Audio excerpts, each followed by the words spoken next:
I'm on a quest to watch all the movies and TV shows about the tales of King Arthur and his knights. Let's check out everything that came out in the 1980s.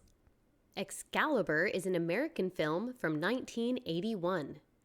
This is an epic, award-winning, fantastical retelling of the most common classic characters and tales like Arthur pulling the sword from the stone, the romance of Lancelot and Guinevere, the evil Morgana, and the quest for the Holy Grail. In this version, we start with Uther as king, then mostly follow Arthur from his youth as a new and reluctant king to his foretold end. But we also spend a decent amount of time with Morgana and Merlin. It's based on Sir Thomas Malory's Le Morte d'Arthur, with a few scenes and characters inspired by other Arthurian tales. According to one of the writers, the overarching theme in this movie is change, life and rebirth. Merlin is there as a representation of the old religion, which is slowly disappearing, while Christianity is on the rise. It has a general Dark Ages feel, but doesn't stay true to any particular timeline. Interestingly, a lot of the imagery and set designs were created for The Lord of the Rings, which was almost made instead. This so far wins the award for shiniest knights in armor. Look how shiny they are! I can certainly recognize this as a fun and entertaining movie in its own right, and Helen Mirren is one of my favorite actresses for Morgana. I do have to admit, though, this Merlin was the wrong kind of wonky for me, and the Lancelot and Guinevere parts were not as engaging as others I've seen. Some of the visuals are stunning, and I can see why this is considered a classic, but overall, there are other versions that I personally enjoyed more. 141 minutes, rated 13+. Tristan and Isolde is a German film from 1981. Its original title translated to Fire and Sword. This is about tragic young love, magic love potions, and betrayal. For those of you who are not already familiar with the story, think Lancelot and Guinevere mixed with Romeo and Juliet. It's based on a very old Celtic legend that has many different interpretations.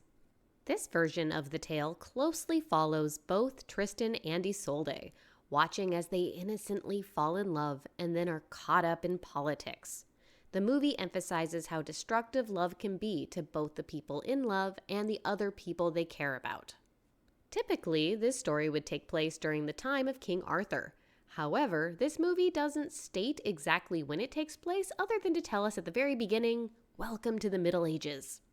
We know that a war is brewing between Ireland and Cornwall, and we have knights in shining armor. Minor references to Christianity, and there is some use of magic potions. I loved the classic look and feel of the story, and I could see a lot of you hopeless romantics adoring this. But the story just wasn't for me. I'm not into this kind of tragic romance. The acting was purposely sober and understated, which is an artistic choice, but it made the pace seem super slow to me. But hey, that's just me. Maybe this was made for you. 95 minutes, rated 16+. Lovespell is a British-Irish film from 1981. This is another version of Tristan and Isolde. It's essentially the same tale, but first meetings are in a different order, which changed the tone of the betrayal.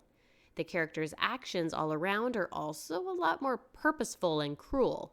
We spend more time in this version with King Mark, the unwanted third party in the relationship. In the beginning, the movie mentions it takes place during the 6th century. They mention knights, but we never actually see them. There is no mention of Christianity, and it's up to the viewer to decide if the magic potion was really magic or not. If I had to choose a favorite between the last version and this, I would definitely go with the other one. All of these characters were unlikable and unforgivable. Combined with a low production value, in my opinion, this was a pass. 91 minutes, not rated, but I would say around 16+. Sword of the Valiant, The Legend of Sir Gawain and the Green Knight, is a British film from 1984. The young Sir Gawain champions his king and must go on a year-long quest before seeking the Green Knight to meet his destiny. He will either solve the Green Knight's riddle or get his head chopped off. The story is almost a carbon copy of the 1973 version.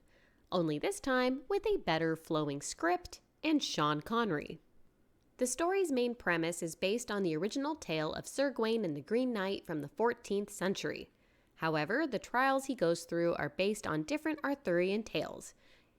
This is the most 80s medieval-looking movie I have ever seen. I have never seen so many Arthurian ladies with collared V-necks and crimped hair. It feels like a weird visual mix of sci-fi and fantasy.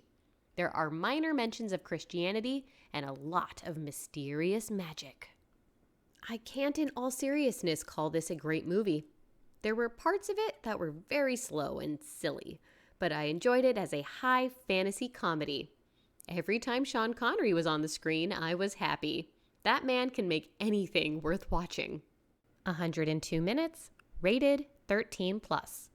That's it for this main list. If you still can't get enough, here are some modern parodies and time travel shenanigan options. Knight Riders from 1981 is about, you guessed it, knights on motorcycles. Merlin and the Sword from 1982 is about a woman falling into an ice cave at Stonehenge and waking up in Arthurian times. And Mr. Merlin, a sitcom about Merlin living in the 80s, apprenticing a high school kid who works part-time in his auto repair garage. Thank you so much for watching. Next time, we'll be checking out everything from the 1990s. Happy watching!